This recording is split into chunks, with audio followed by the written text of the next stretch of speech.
apakah boleh menjamak sholat selain perjalanan? Kita ketahui dulu apa itu jamak. Jamak adalah menggabungkan dua waktu sholat dalam satu waktu dengan tetap melakukan rokaat waktu sholat tersebut. Contoh, duhur digabungkan dengan asar. Entah mau dilakukannya di awal ataupun di akhir, dengan tetap menjalankan 4 rakaat, jadi 8 rakaat. Maghrib dengan isya 3 rakaat dan 4 rakaat.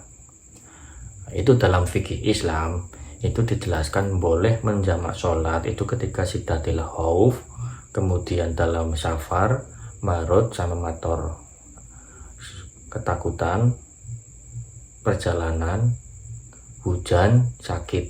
Ini diperbolehkan menjamak sholat. Ya, kalau pertanyaannya apakah boleh menjamak sholat di selain perjalanan? Boleh, ketika sakit, ketika hujan, atau ketika ketakutan.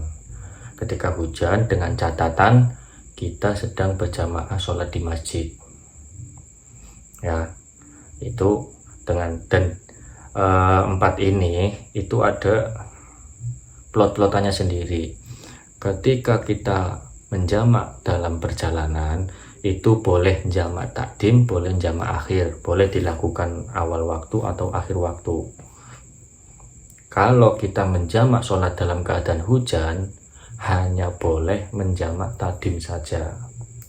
Kalau kita melakukan menjamak sholat ketika sedang sakit, itu boleh menjamak takdim atau jamak akhir.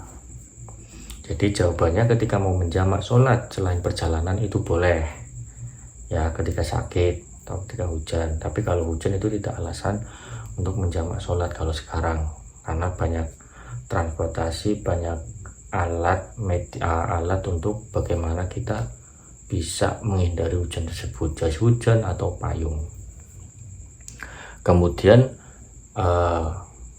untuk selain 4 tadi, perjalanan, ketakutan, hujan, sakit, itu ada beberapa ulama yang memperbolehkan menjamak sholat ketika ada uzur atau hajat selama itu tidak menjadi kebiasaan.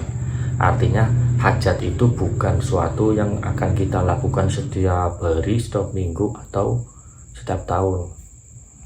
Hajat seseorang kan beda-beda.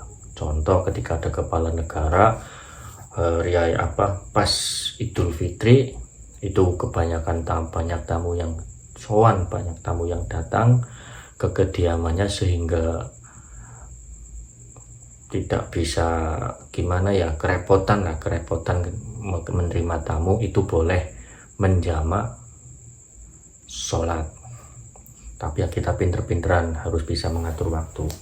Nah, hajat seseorang itu beda-beda selama hajat itu bukan menjadi kebiasaan atau adat. Untuk qashar kan ada jamak ada qashar. Bedanya kalau jamak qashar itu meringkas jumlah rokaat pada waktu yang dijamak itu. Contoh duhur di qashar menjadi 2 rokaat, asar 2 rokaat. Jadi jawabannya boleh. Ada itu di kitab Muhadzab juz 4 halaman 228.